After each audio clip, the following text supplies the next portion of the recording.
सलामी इश्क मेरी जान जरा कबूल कर लो, सलामी इश्क मेरी जान जरा कबूल कर लो, तुम हमसे। आज हम जिस अदाकारा की बात करने जा रहे हैं, जिन्हें हम ब्यूटी क्वीन के नाम से भी जानते हैं, जिसने अपनी खूबसूरती एवं अदाकारी से फिल्म इंडस्ट्री में अपनी एक अलग पहचान बनाई। इम्तिहान है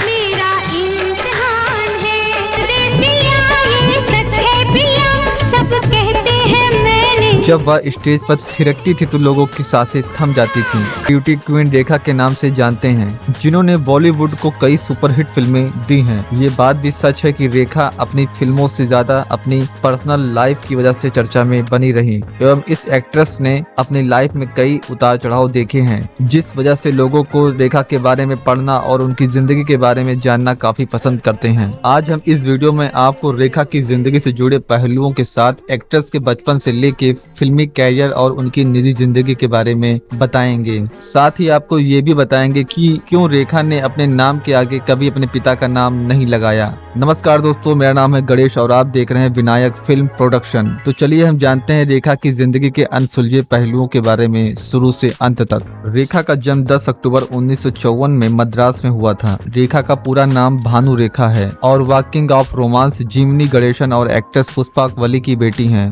रेखा ने अपनी पढ़ाई चर्च पार्क कॉन्वेंट स्कूल से की थी। उनके पिता साउथ इंडियन इंडस्ट्री के एक सफल अभिनेता थे और माँ भी साउथ इंडस्ट्री की नंबर 1 एक्ट्रेस थी। इसी वजह से रेखा भी उनकी तरह एक सुपरस्टार बनना चाहती थी। हालांकि रेखा पहले ही पढ़ना चाहती थी, लेकिन खराब स्थिति ने रेखा को पढ़ाई से दूर कर दिया और उन्होंने छोटी सी उम्र में ही तेलुगु फिल्म इंडस्ट्री को अपनी जिंदगी का हिस्सा बना लिया। रेखा के पिता जिमिनी गणेशन, जिनका असली नाम रामास्वामी गणेशन था और वह मद्रास के क्रिश्चियन कॉलेज के केमिस्ट्री के लेक्चरर थे, लेकिन नौकरी छोड़कर उन्होंने फिल्मी दुनिया का रुख अपना लिया और प्रोडक्शन एग्जीक्यूटिव के तौर पर जिमिनी स्टूडियो के साथ काम करना शुरू कर दिया। जिमिनी गणेशन अपने समय में काफी हैंडसम होने के कारण उन्हें तमिल की फिल्म मिस मालिनी में काम करने का मौका मिल गया। साल 1947 में रिलीज हुई इस फिल्म में वे रेखा की मां और अपने दौर के नंबर 1 एक्ट्रेस पुष्पा वली के साथ दिखाई दिए थे। इसी दौरान जिमिनी और पुष्पा वली के बीच नजदीकियां बढ़ने लगी। हालांकि पुष्पा वली से मुलाकात से पहले ही जिमिनी शादीशुदा थे। साल 1954 में गणेशन और पुष्पा वली के अफेयर की खबरों ने खूब सुर्खियां बटोरी थी, जब पुष्पा वली की एक बेटी बिन ब्याही मां बन गई थी। उन्होंने अपनी बेटी का नाम भानु रेखा रखा था, जो आज के समय की बॉलीवुड की ब्यूटी क्वीन रेखा हैं। वैसे अगर देखा जाए तो रेखा का पूरा नाम भानु रेखा गणेशन है, लेकिन वह अपने नाम के साथ कभी सरनेम नहीं लगाती, क्योंकि पिता जिमिनी गणेशन ने उनकी मां को पत्नी के रूप में कभी स्वीकार ही नहीं किया था और वह रेखा को भी अपनी बेटी नहीं मानते थे। रेखा ने महज 16 साल की छोटी सी उम्र में फिल्मी दुनिया में कदम रख दिया था। उन्होंने अपने कैरियर की शुरुआत साल 1966 में रिलीज हुई तमिल फिल्म रंगुला रत्नाम से की थी। इस फिल्म में रेखा बतौर चाइल्ड आर्टिस्ट नजर आई थी। इसके बाद रेखा को कन्नड़ फिल्म में बतौर लीड एक्ट्रेस के रूप में पहचान बनाने का मौका मिला। इस फिल्म का नाम ऑपरेशन जैकपॉट नल्ली सीआईडी 999 है, जिसमें रेखा के साथ उस जमाने के मशहूर अभिनेता राजकुमार नजर आए थे।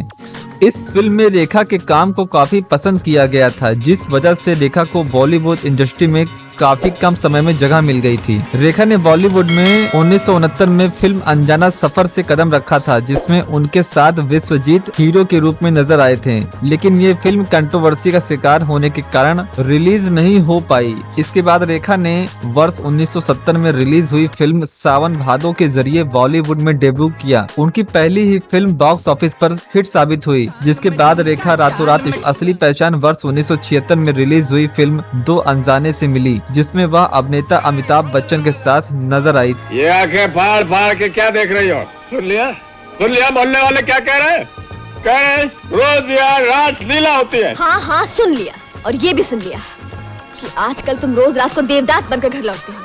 इस फिल्म में रेखा अमिताभ की जोड़ी को फैंस ने खूब पसंद किया था। इसके बाद रेखा ने बॉलीवुड को कई सुपरहिट फिल्में दी, जिसमें खून भरी मांग, मुकद्दर का सिकंदर, मिस्टर नटवरलाल, सुहाग, जुदाई, उमराव जान, सिलसिला, खिलाड़ियों का खिलाड़ी, बीवी हो तो ऐसी, राम बलराम समेत कई हिट फिल्में शामिल हैं। के जरिए रेखा ने खुद को एक वर्सटाइल एक्ट्रेस के तौर पर साबित किया। रेखा की प्रोफेशनल लाइफ जितनी सफल रही, उतना ही दर्द उन्हें अपनी निजी जिंदगी से मिला। रेखा को प्यार तो कई बार हुआ लेकिन उन्हें हर बार धोखा नसीब हुआ, जिस वजह से रेखा आज भी अकेली जिंदगी बिता रही हैं। रेखा का नाम बॉलीवुड अभिनेता जितेंद्र कुमार, किरण राव, विनोद मेहरा, संजय दत्त, अक्षय कुमार और अमिताभ बच्चन के साथ जुड़ा था।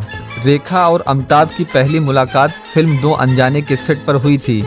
यहीं से दोनों की दोस्ती हुई और दोस्ती धीरे धीरे प्यार में बदल गई। आपको बता दें कि अमिताभ बच्चन का जीवन भी बहुत संघर्षों से भरा रहा। इनकी एक वीडियो हमारे चैनल पर पहले से ही अपलोड है, जिसका लिंक वीडियो के डिस्क्रिप्शन में है, आप जरूर वॉच करें। लेकिन दिलचस्प बात तो यह है कि जब रेखा और अमिताभ बच्चन एक दूसरे के करीब आने लगे थे, तब अमिताभ बच्चन पहले से ही शादीशुदा थे। उनकी शादी सन 1973 में जया भादुरी के साथ हुई थी, जिस वजह से अमिताभ और रेखा की लव स्टोरी कंट्रोवर्सी का शिकार हो गई थी। हालांकि कुछ समय बाद रेखा और अमिताभ बच्चन को हमेशा के लिए अलग होना पड़ा था, जिस वजह से दोनों की ये लव स्टोरी अधूरी रह गई। कुछ लोगों का मानना है कि रेखा जी ने अभिनेता विनोद मेहरा से शादी की थी, लेकिन उन्होंने इस बात से हमेशा इनकार किया है। रेखा ने लव लाइफ में कई धोखे खाए थे। ऐसे में रेखा पूरी तरह टूट गई थी, जिस वजह से वह शादी करके सेटल होना चाहती थी। उन्होंने वर्ष 1990 में बिजनेसमैन मुकेश अग्रवाल से शादी की और दोनों अपनी लाइफ को एंजॉय करने लगे थे, लेकिन उनकी यह खुशी भी महज कुछ समय के लिए ही नसीब हुई थी। रेखा को शादी के 3 महीने बाद पता चल गया था कि उनके पति मुकेश मानसिक रूप से बीमार हैं। इसी वजह से रेखा ने मुकेश से दूरी बनाने का फैसला किया था। रेखा और मुकेश की इन दूरियों के बीच एक दिन ऐसा भी आया जब वह शूटिंग के